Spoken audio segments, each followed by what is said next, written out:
They even took his first name away, and he became Karloff, just Karloff, or Karloff the Uncanny. He became a brand name, you know. He had the Good Housekeeping seal of approval as a horror star. And that's Universal doing what it does, which is making movie stars. There was Garbo, there was Chaplin, and there was Karloff. I mean, he was billed as Karloff, and Karloff the Uncanny. Never saw a mummy like that. Neither I imagine as anyone else. Looks as though he died in some sensationally unpleasant manner. Buried alive. The superlative scene in which he returns to life in mummified form, which is surely the most frightening scene in the cinema, probably up to that point, precisely because of the timing and more particularly of the pacing. I mean, it really feels like something very, very slowly filling up with life after it's been dead. He's all bandaged up in the first scene with 8 hours of makeup, which, by the way, supposedly caused Karloff to collapse on the set because he couldn't get the oxygen. Then later he had the shrivel-faced Ardeth Bay makeup that had to be melted off every night. And here he is sort of trapped in these incredible makeups. As the New York Times said, here's a man who has to act behind synthetic wrinkles. We Egyptians are not permitted to dig up our ancient dead. Only foreign museums. Yet he comes across as this very fervent, spiritual lover. First time he sees Zita Johann in that film, and the camera comes in and you see his eyes. It's staggering, the romanticism that he evokes there. 1,000 pardons. I am Ardeth Bay. It's very much a kind of imperial revenge fantasy or paranoia going on there, isn't there? You know, what happens if they come and get us? Instead of us going out and colonizing them, we don't like it when they do it to us.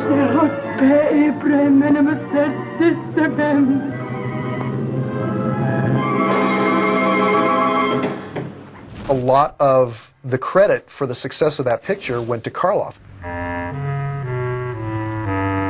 The interesting thing about Karloff, with that billing of Karloff the Uncanny, is that he actually lives up to the hype. A lesser actor would have been crushed under that kind of expectancy. Karloff was very wise in looking for roles that showcased him not only as a horror star, but also as a great character actor. And for example, he did John Ford's The Lost Patrol. That was released in 1934, and he played a religious lunatic, went stark raving mad in the desert. Very juicy role, and it was the kind of role that certainly at that time audiences watched and thought, wow, what a great actor. Boris Karloff could have done straight roles probably for the rest of his career. However, I don't think that he would have been a movie star. He was a movie star because he returned to the genre, and I think he returned to the genre because A, he was very grateful to the genre, and B, it gave him great roles. Well, the first Karloff and Lugosi film was The Black Cat, Universal in 1934. And Karloff, of course, was under contract at the time to Universal, and they were looking for a great horror property for him. Lugosi was in New York preparing to do a new play. But the brainstorm erupted to put the two of them together. There's something in horror movies that people love your favorite box of chocolates. You know? They like seeing a movie with the familiar sets and the familiar actors. And Lugosi's got to do his number, and Karloff's got to do his number. And maybe it reassures people. You hear that, Petrus? The phone is dead. Even the phone is dead. The Black Cat is my very favourite film. I think as a pairing it was inspired. They match each other precisely and brilliantly. You could actually see Karloff taking great delight in being genuinely evil. Hungary's greatest psychiatrist is travelling to meet Austria's greatest architect, who is also a Satanist, some kind of mad scientist who preserves women in his castle. I wanted to have her beauty always. And he's a great concert organist as well.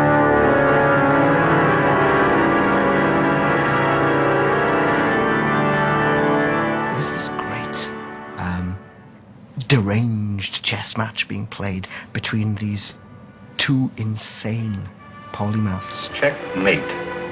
You lose, fetus. You have Karloff playing the modern Lucifer, you have Lugosi playing the avenging angel who skins him alive, and they work together like champions. You must be indulgent of Dr. Verdigast's weakness. He is the unfortunate victim of one of the commoner phobias, but in an extreme form. He has an intense and all-consuming horror of cats. He's very spine-chilling in that. Karloff has already taken over the name of Frankenstein, not Frankenstein's monster anymore. You know, it'd be too much of a mouthful, I suppose, but nevertheless, you know, these two absolutely iconic images are going to be put together in a film. This is being marketed as the appeal of that movie. It was alchemy, really. It was box office magic.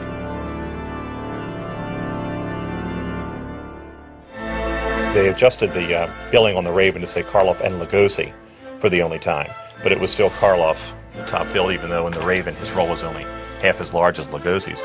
Legends of rivalry between Karloff and Lugosi, and Karloff always spoke very, very respectfully of Lugosi throughout his life and after Lugosi's death. I think Lugosi in those days would have liked to have disliked him, but he couldn't.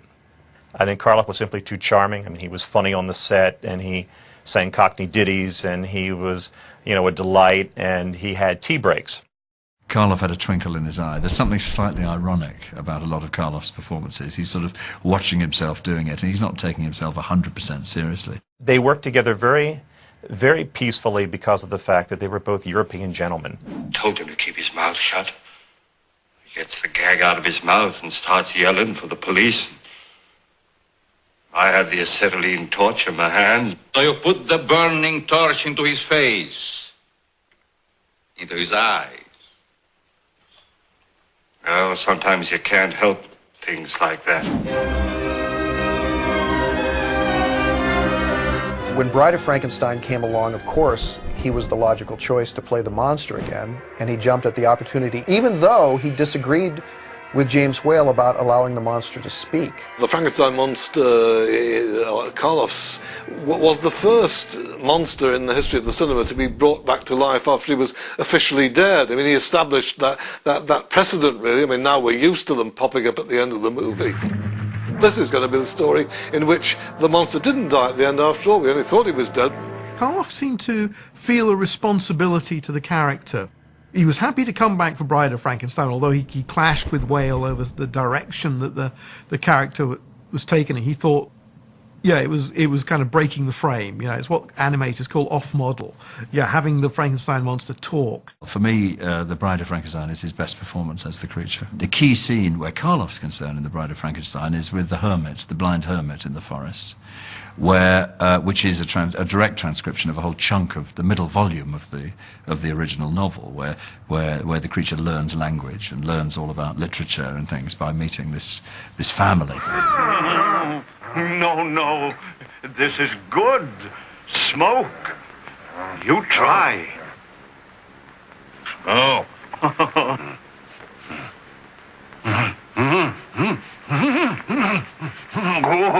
Good. And it's easy to parody, you know, food, good, smoke, good, you know, and all this.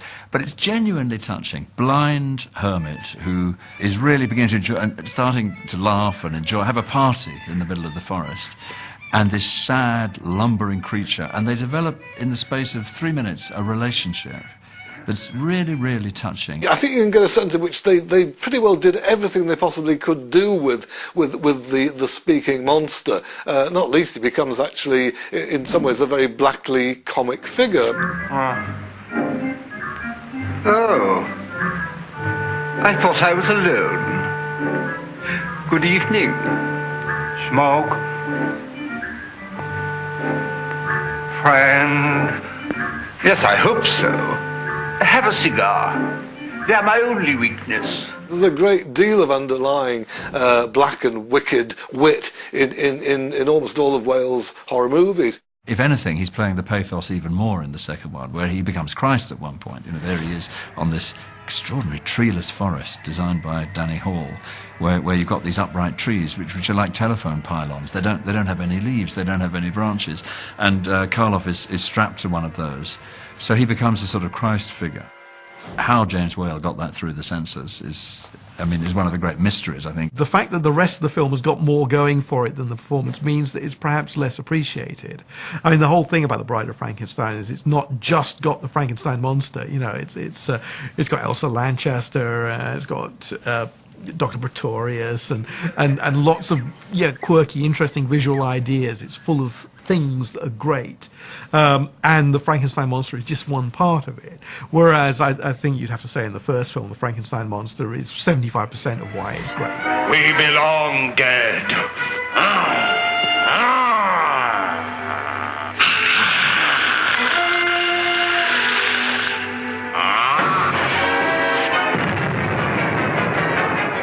By the time he gets to the third one, Karloff actually said he was worried that it would either become burlesque, that if you push this thing any further, it would become music hall, or it would become just a prop. But he still has moments of pathos with Basil Rathbone when he first sees him and compares their faces in a mirror, and later on with Basil Rathbone's little son when he's deciding whether or not to throw him in the pit of boiling lava. You can see the criminal brain warring with his better nature.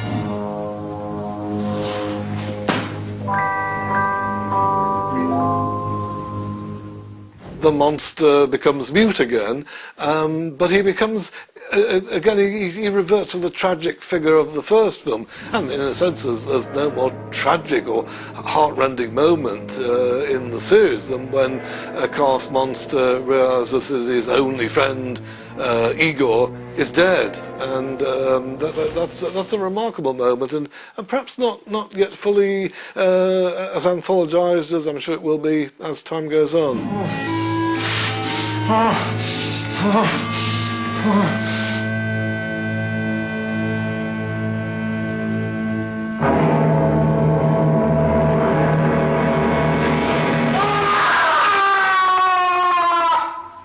All the magic of the monster is in that moment. He turned 50 on the set of Son of Frankenstein and thought that he was just too old to do this anymore. Karloff felt that the series cheapened the character. As he said, it was from hunger. They were making movies because the movies would make money, not because they had anything interesting or new to say about the character. The character of the monster is on its way to be picture status in that picture, because he's basically, and Karloff saw this, I mean, he that's why he didn't do any more of them. He said, look, I'm becoming a prop. Not following in the series in the 40s, for him, was certainly the right decision.